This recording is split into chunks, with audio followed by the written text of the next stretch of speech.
تنہا رہنے کے چند نقصانات۔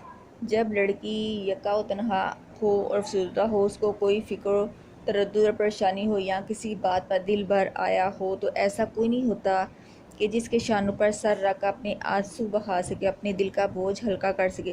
کوئی تو ہو جو اس لمحہ المیہ میں سہارا بن سکے۔ تنہا خواتین کو ایسے بے شمار مسائل سے از خود نمٹنا ہوتا ہے جسے عام طور پر شوہر صاحبان نپٹ لیتے ہیں۔ اگر ایسی تنہا خواتین ان مسائل کے حل کے لیے کسی کی مدد لینا چاہیں تو وہ اس خدمت کے بدلے میں کچھ اور کا طلبگار ہو جاتا ہے۔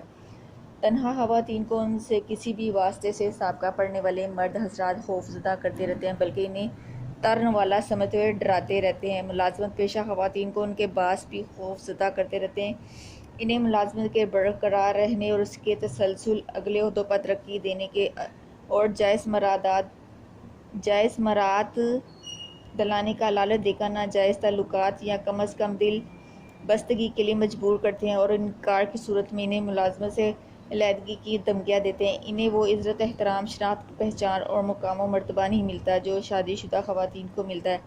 اکثر شادی شدہ خواتین بلکہ شادی شدہ سہیلیاں، شادی شدہ کزن اور دفتری رفیق خواتین تک اپنے شوہروں کے ساتھ ان تنہا خواتین کی قربت اور بے تکلفی کو ناپسند ہی نہیں کرتی، بلکہ ان سے اپنے شوہروں کو دور رکھنا چاہتی ہیں کہ وہ شاید ان کے دام و فریب میں نہ آ جائے۔ بسا اوقات اس کا نتیجہ تلخ کلامی، باہمی تعلقات میں کشیدگی کی صورت میں نکلتا ہے۔ ممتا سب سے عظیم جذبہ ہے، اس کی تسکین کسی بھی عورت کی سب سے بڑی آرزو و تمنا ہوتی ہے، اور ماں بننا ایک انتہائی قابل فخر اور اعزاز ہے۔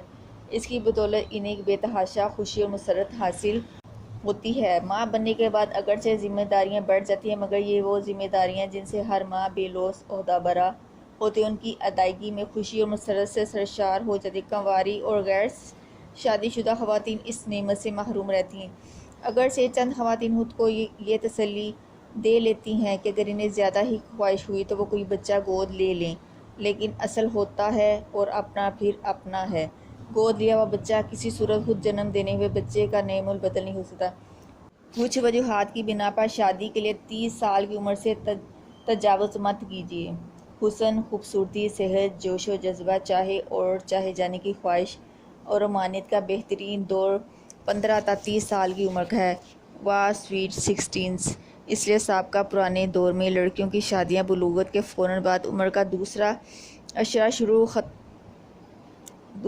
ختم ہونے سے پہلے اور لڑکوں کی شادیاں زیادہ سے زیادہ 25 سال تک کی عمر تک ہو جایا کرتی تھی۔ لڑکیوں کی عمر اگر 30 سال سے بڑھ جائے تو ان کے لیے مناسب رشتوں کی تعداد تیزی سے کم ہو جاتی ہے، اور پھر ہر بڑھتے ہوئے سال کے ساتھ رشتوں میں یوں تبدیلی آنا شروع ہو جاتی ہے کہ کنواروں کی جگہ مطلقہ یا رنڈوے مردوں کے یا بوجہ دوسری شادی کے امیدواروں کے رشتے آنے لگتے ہیں، جن کی عمریں 35 بلکہ 40-50 سال ہوتی ہیں۔ وہ بھی تب جب وہ اپنی صحیح عمر بتائیں، ورنہ 5-7 سال کی تو وہ یوں ہی ڈنڈی ماری جاتی ہے۔ لڑکیوں کے لیے ازدواجی زندگی کا سب سے زیادہ خوشی، مسرت، انضباط، لطف اور جذبات سے بھرپور دور یہی کم سینی اور نوجوانی کا دور ہوتا ہے۔ پھر عمر بڑھنے کے ساتھ اس لطف و مسرت میں تیزی سے کمی آ جاتی ہے۔ عمر کے بعد حمل قرار پانے میں بھی دشواریوں کا سامنا کرنا پڑتا ہے، بلکہ کبھی کبھار تو حاملہ ہونا بھی مشکل ہو جاتا ہے، کیونکہ خواتین میں بار آوری کا دور اور زمانہ بڑھتی ہوئی عمر کے ساتھ کم ہو جاتی ہے۔ 30 سال کی عمر کے بعد اگرچہ پہلا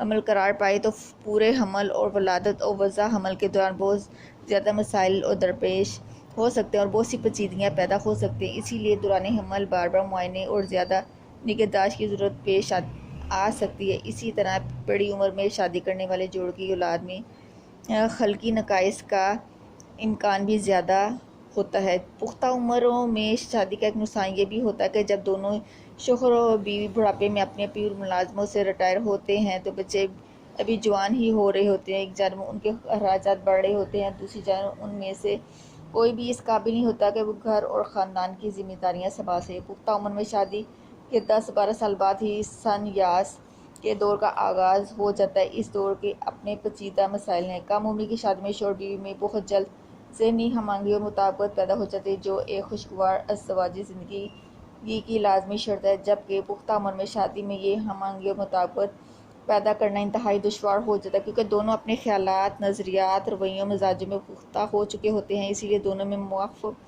مفاہمت مشکل ہو جاتی ہے۔ مشہور ہے کہ کم عمر لڑکیاں درخت کی تازہ شاخ کی مانند ہوتی ہیں، جس طرف اور جس طرح موڑو مڑ جاتی ہیں، لیکن پختہ عمر کی لڑکیاں درخت کی سوکھی شاخ کی مانند ہوتی ہیں اور ان میں مڑنے کی صلاحیت کم ہوتی ہے اور زیادہ زور لگانے پر وہ ٹوٹ تو سکتی ہیں، جھک نہیں سکتی۔